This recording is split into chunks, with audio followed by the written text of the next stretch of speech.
First of all, my heartiest compliments to all of you, because all that you have spoken about these 7 different situations is exactly what is required to be done. At the same time, friends, I am sure all of you must have noticed that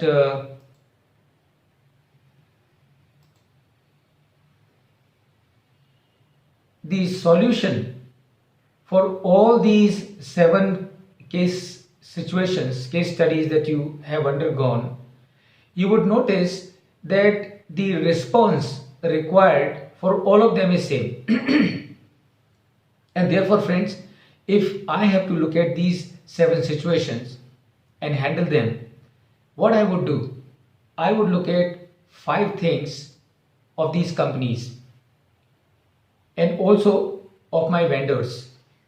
First of all, what I would look at is the profitability. And please remember, profitability can be understood from 3 perspectives. Number 1, it can be understood from the perspective of sales. And number 2, it can be understood from the perspective of people who have given capital to the business. And number 3, it can be understood from the perspective of efficiency in using the assets. So first thing that I will do is, for doing financial analysis of any company for any purpose whatsoever, is to find out as to how is the profitability of this company. Number 2, what I would look at is the liquidity. And what is liquidity? It's very simple. Liquidity is company's ability to take care of its short-term obligations, and that is the liquidity. That means, is the vendor in a position to take care of all its short-term obligations? And what is the meaning of short-term obligations? Meaning of short-term obligations is payments which are to be made within a period of 12 months. So the number 2 I would look at as the liquidity. And friends, I am sure you can understand. If any business has to prosper, if any business has to have a long-term sustainability, it has to have a liquidity. If there is no liquidity, this business is going to face all kinds of problems, including the working capital. And if the working capital of this business is in trouble, that means the whole business will come into trouble. So I would look at the liquidity. Number 3, I would look at the operating efficiency in asset utilization. How effectively or efficiently this company is using the assets. Number 4, I would look at the financial leverage. Now, what is the meaning of financial leverage, friends? The meaning of financial leverage is this company, how are the borrowings of this company? Is this company highly leveraged, or this company is adequately leveraged, or this company is not leveraged at all?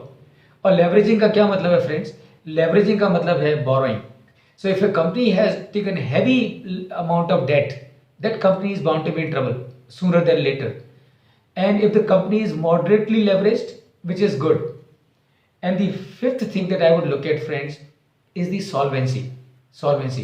And friends, exactly these are the 5 parameters which are also incorporated in Tata Motors financial analysis methodology. तो जो Tata motor का, I am sure all of you would have gone through this some time और the other, तो जो Tata motor की जो financial analysis methodology है, the methodology that the Tata motors uses for analysing the financials of its vendors, it has got 3 components. The first component is Altman's Z-score for bankruptcy test, and the Altman Z-score for bankruptcy test has got these 5 components, and that is profitability, liquidity, operating efficiency, financial leverage, and solvency. The second component, and we will discuss this with the help of a case study tomorrow in any case. So the second factor which is incorporated in Tata Motors financial analysis methodology is the interest coverage ratio.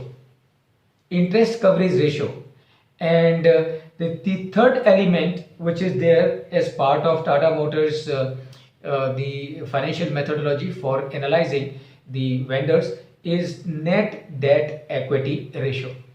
तो ये तीन element हैं Tata motors की financial methodology के to evaluate the vendors and to find out how stable they are, to find out how safe they are, to find out is it possible for the company to depend on a particular vendor, or to look for someone else, or to warn that vendor that your numbers are not looking very positive and your numbers are precarious, and we will be careful in depending on your operations. So this is your financial methodology of Tata Motors. It has got three components. So friends, now what I plan to do is tomorrow when we start this session, we would start this session and continue from here and take it forward from there. So we'll start with the financial analysis, understand how the financial analysis is done, understand how the Tata Motors financial methodology, how does it work with the help of a case study. We will take it up actual numbers of an existing supplier of Tata Motors. Using his numbers, we will do the financial, we will do the Altman Z score calculation. We will do the interest coverage ratio and also do the debt equity ratio for long-term solvency. And of course, continue with our subsequent topics for the remaining part. So this is how we will go about it, friends. It is already 5:30. And in case if there are any question left from anyone, please do mention, and I would be very happy to take your questions. So over to all of you for all your questions, your doubts and queries on whatever we have discussed so far. Okay, over to all of you.